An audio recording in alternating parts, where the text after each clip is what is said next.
திரு நந்தகுமார், தாவேகாவிற்கு சென்ற சில வாக்குகளை பிரிப்பதற்கான ஒரு முயற்சி தான் அண்ணாமலை அரசியல் வருகைக்குள்ள நுழைப்பது அப்படின்ற ஒரு பக்கம் திரு ஜீவசகாப்தம் சொல்லியிருக்கார்.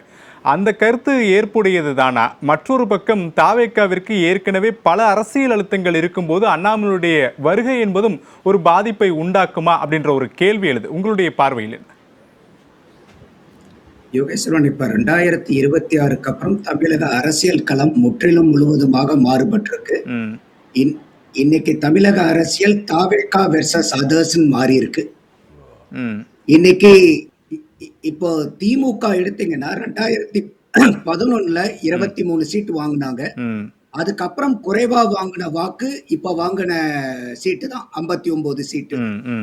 அதிமுக 1996ல 4 சீட்டு வாங்கினாங்க.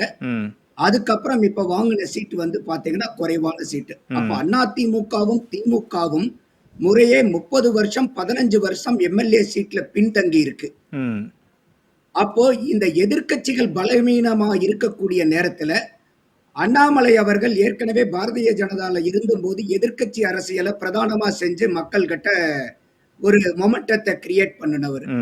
சோ அப்ப வந்து இப்ப இருக்கக்கூடிய இப்ப அவர் இன்னைக்கு காலையில பேசும்போது கூட அவர் பிரதானமா ஒரு 3 முன்னிலைப்படுத்துறார். ஒண்ணு, சாமானிய மக்களுக்கான அரசியல், மாற்றத்துக்கான அரசியல், இளைஞர்களுக்கான அரசியலை வைக்கிறார்.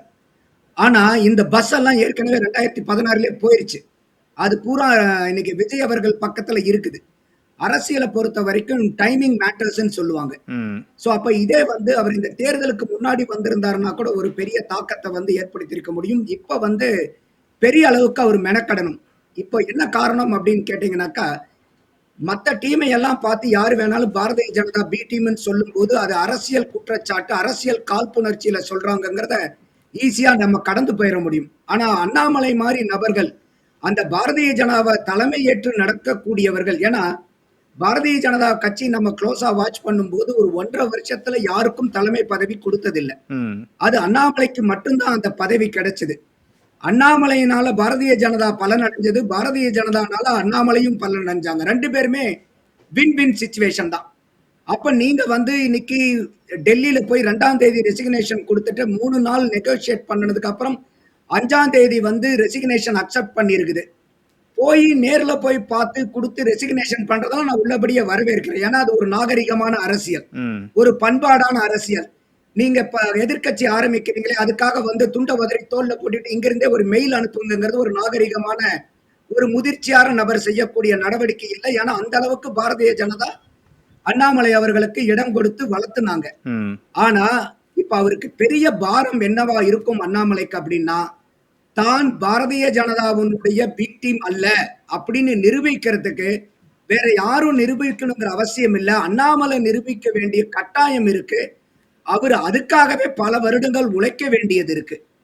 இப்ப கூட பாத்தீங்கன்னா அவர் என்ன சொல்றாருன்னா, அரசியல் இயக்கமா ஆரம்பிக்கப்பட்டு அரசியல் கட்சியா மாத்துவாங்கிறாரு. காரணம் என்ன அப்படின்னு கேட்டீங்கன்னாக்கா, 2029 தேர்தல்ல அவர் கட்சி அதுக்கு முன்னாடியே ஆரம்பிச்சாருன்னா பிரதம வேட்பாளர் யாருன்னு அவர் கை காமிச்சாகணும். ஒன்னா ராகுல் காந்திய கை காமிப்பாரா, இல்ல ஐயா மோடிய கை காமிப்பாரா? இல்ல, அண்ணாமலை சொல்லும் போதே பொது தேர்தல் அப்படின்னு தான் குறிப்பிட்டாரு. அது மக்களவை தேர்தலா இல்ல சட்டமன்ற தேர்தலான்னு குறிப்பிடல. நம்ம அப்படி கூட புரிஞ்சுக்கலாம் இல்லையா? எந்த தேர்தலுக்கும் அண்ணாமலை தயாராகிறாரோ அப்படின்ற ஒரு கேள்வியும் எழுது. அடுத்து வர பொது தேர்தலா? 29 கூட பொது தேர்தல் தானே. அவர் சொல்லக்கூடியது வந்து பாத்தீங்கன்னாக்கா மாநிலம் தேர்தல் தான், மத்திய தேர்தல் அல்ல. அது தெளிவாவே நமக்கு விளக்கமாகுது. அதுக்கு காரணம் என்னன்னு கேட்டீங்கன்னா 2029ல போய் சிக்க கூடாதுன்னு நினைக்கிறார். ஏன்னா அப்ப போய் நீங்க மோடியை கை காமிக்காம ராகுல் காந்தியை கை காமிச்சீங்கனாலும் அண்ணாமலைக்கு பிரச்சனை ஆயிடும். சரி திரு நந்தகுமார், என்னுடைய கேள்வி தொடக்கத்துல விஜய் இளைஞர்களுடைய வாக்குகளை கவர்வதற்கான முக்கியமான முடிவுகளை எல்லாம் எடுத்தார். அண்ணாமலையினுடைய தொடக்கமும் இளைஞர்களை கவரக்கூடிய வாக்குகளாக தானே தொடங்கி இருக்கார். இப்போ 2 பேருக்குமே ஏதோ ஒரு வகையில ஒத்து போறப்ப விஜய்க்கு வந்த வாக்குகள் ஏற்கனவே திமுக, அதிமுக போன்ற கட்சிகளிடமிருந்து வந்தது. இப்போ அண்ணாமலைக்கும் அதே போல தாவேகாவுடைய கட்சிகளிடமிருந்து பிரிவு ஏற்படாதா? பிரிவு ஏற்படும் என்று ஜீவசகாப்தம் சொல்கிறார். அதற்கான சில விதிமுறைகளையும் அவர் சொல்கிறார். இப்படியெல்லாம் நடப்பதற்கான சாத்தியங்கள் இருக்குன்னு. அது நடப்பதற்கான சாத்தியங்கள் இருக்கிறதா தான் என்னுடைய கேள்வி முன்வைத்தேன். நான் அதனாலதான் நான் முதல்லயே சொன்னேன் அவர் பஸ்ஸை விட்டுட்டாரு அப்படின்னு. ம் 2026க்கு முன்னாடி ஆரம்பிச்சாருன்னா அதுக்கு ஒரு வாய்ப்பு உண்டு. He missed the bus. ம். இப்ப ஆனா நீங்க வந்து 26 படிக்காதவர்களே தேர்தலுக்கு பிறகுதானே தாவேக்காவுடைய வாக்கு வங்கியே தெரிஞ்சுச்சு. அப்போ 2031 தேர்தல் தான் அண்ணாமலையுடைய இலக்கம் கூட. இது நீங்களே சொன்னீங்க. அப்படின்றப்போ இனி வரக்கூடிய நாட்கள்ல பிரிக்கக்கூடிய வாக்குகள் தானே முக்கியமா இருக்கும். அந்த அடிப்படையில பேசலாம். இல்ல. அதாவது இப்ப வந்து அண்ணாமலை அவர்களுக்கு நீங்க ஒரு வாக்க கொண்டு போய் இன்னொரு கட்சியில குடுத்த உடனே வாங்க வாங்க நான் திருப்பி வந்துட்டேங்க எல்லாரும் வாங்க எனக்கு ஓட்டு போடுங்கன்னாலாம் வரமாட்டாங்க. ம். அண்ணாமலையினுடைய வாக்கு வங்கி எதை எடுத்து வச்சிருந்தாரு? ஆன்டி பிஜேபி, ம். Sorry anti DMK, anti ADMK, அதைத்தான் அவர் பிரதானமா முன்னிலைப்படுத்திக்கிட்டு இருந்தாரு. ம்.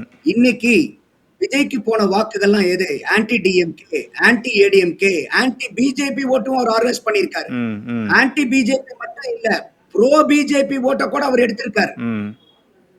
சரி. அப்போ இந்த மாதிரி இருக்கக்கூடிய சூழ்நிலையில அந்த வாக்கு வங்கியை நீங்க எதுக்காக வந்து நீங்க களமாடினீங்களோ ம். அந்த வாக்கு வங்கியை நீங்க அடுத்தவங்க கிட்ட கொடுத்ததுக்கு அப்புறம் அந்த வாக்கு வங்கி எடுக்கிறது சிரமம். ம். ஆனா அதே சமயம் எதிர்க்கட்சிகள் நான் சொன்ன மாதிரி இன்னைக்கு பலகீனப்பட்டு போயிருக்கு. இப்ப விஜய் அவர்கள் ஒரு இளைஞரா இருக்காரு. இன்னைக்கு அதிமுகல பெரிய இளைஞர் முகம் இல்ல. திமுகல வந்து பாத்தீங்கன்னாக்கா உதயநிதி இருக்காரு. ஆனா பெரிய அளவுக்கு அவர் எடுபடாம போயிட்டாரு. அப்போ அண்ணாமலை அவர்கள் தமிழகத்துல எதிர்க்கட்சி அரசியலை பிரதானமா முன்னிலைப்படுத்தி நடத்தினாரு. ம். அப்ப இன்னைக்கு தமிழக அரசியல் தாவேகா வெர்சஸ் அதர்ஸ்ன்னு மாறினால அவருடைய இது வந்து டிவிகே வெர்சஸ் அண்ணாமலைன்னு கொண்டு வர்றதுக்கு எந்த வகையில வந்து முயற்சி பண்ண முடியுமோ அந்த முயற்சியை எடுப்பாரு. சரி, அப்போ பேசுவோம். அவருடைய சரி. வாக்கு பிரதானமா எடுக்கக்கூடியது சரி. எதிர்க்கட்சிகள்ல இருந்து அந்த வாக்குகளை ஸ்வீகரிக்கிறதுக்கு தான் அதிகமான வாய்ப்புகள் இருக்கு. உங்களுடைய பாயிண்ட் நான் எடுத்துக்கிட்டேன் திருநந்தகுமார். தாவேகா அவர்களா ஏதாவது பெரிய தப்பு பண்ணாலே ஒழிய அந்த வாக்கு அங்கிருந்து எடுக்கிறது பெரிய சிரமம். சரி, நம்ம ஒரு பேசுவோம். டீசென்டான ஆகா ஓகோங்கிற மாதிரி ஆட்சியை கொடுக்கலன்னா கூட ஒரு டீசென்டான ரூல வந்து அடுத்த 5 வருஷம் கொடுத்தாங்கன்னா கூட ம். அவங்க வந்து அந்த வாக்கு வங்கி அண்ணாமலை அவர்கள் கை சரி. வைக்கிறது ஓகே, நான் உங்களுடைய பாயிண்ட் எடுத்துக்கிட்டேன். நந்தகுமார் இதை சொல்ல வந்தீங்க, குறுக்கிட வந்தீங்க. சுருக்கமா முடிங்க. நான் வேற ஜீவ சகாப்தன் சொன்னது வந்து வானதியினுடைய எதிர்ப்பு ஓட்டெல்லாம் விஜய்க்கு போட்டனால விஜய்க்கு 35% வாக்கு. ம். அப்ப வந்து வானதியினுடைய உங்களுக்கான எதிர்ப்பு பதில் தான். நம்ம அண்ணாமலையினுடைய வாக்கு வங்கி வந்து 35% இருந்துச்சா அப்படியே வந்து அது தாவேக்காக்கு போறதுக்கு. சரி, புரியுது. அப்போ நான் அதனாலதான் நான் தெளிவா சொன்னேன். Anti DMK, anti ADMK, anti BJP, bro BJP ஓட்டு முதல் கொண்டு அங்க போயிருக்கு. அப்ப இந்த ப்ரோ பிஜேபிங்கிறதுல ஒரு போர்ஷன் நீங்க நான் வர வரைக்கும் இந்தாங்க நீங்க ஓட்ட வச்சுக்கங்க, நான் வந்ததுக்கு அப்புறம் திருப்பி வாங்கிக்கிறாங்கனால அது அரசியல்ல வந்து எடுபடாது. சரி, ஓகே. சோ அது வந்து ரொம்ப முக்கியமான புள்ளி. அடுத்தது இப்ப பாரதிய ஜனதா கூட நந்தகுமார் நிறைவா.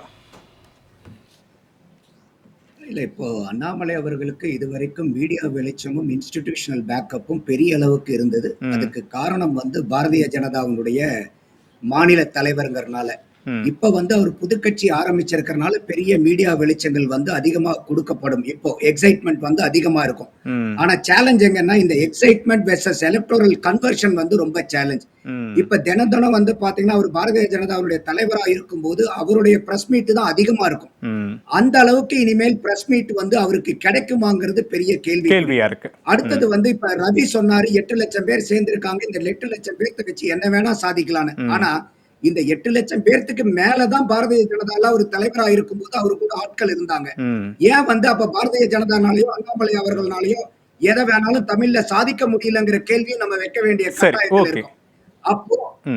அப்ப இந்த இடத்துல வந்து அண்ணாமலை அவர்களுக்கு வாய்ப்புகள் இருக்கு. அவர் அண்டர் எஸ்டிமேட் பண்ண விரும்பல. ஆனா அவருக்கு ஏகப்பட்ட சேலஞ்சஸும் நிறைய இருக்கு. ஆப்பர்ச்சுனிட்டிஸ்க்கு ஈக்குவலா சேலஞ்சஸ் அதிகமா இருக்கு. அது எந்த அளவுக்கு அண்ணாமலை அவர்கள் அவருடைய அரசியல் ஆளுமையில எப்படி நடத்தி கொண்டு போறாருங்கிறத வச்சுதான் நம்ம பொறுத்திருந்து அடுத்த கட்ட வளர்ச்சிகள் எல்லாம் நம்மளால பார்க்க. சரி, ஓகே.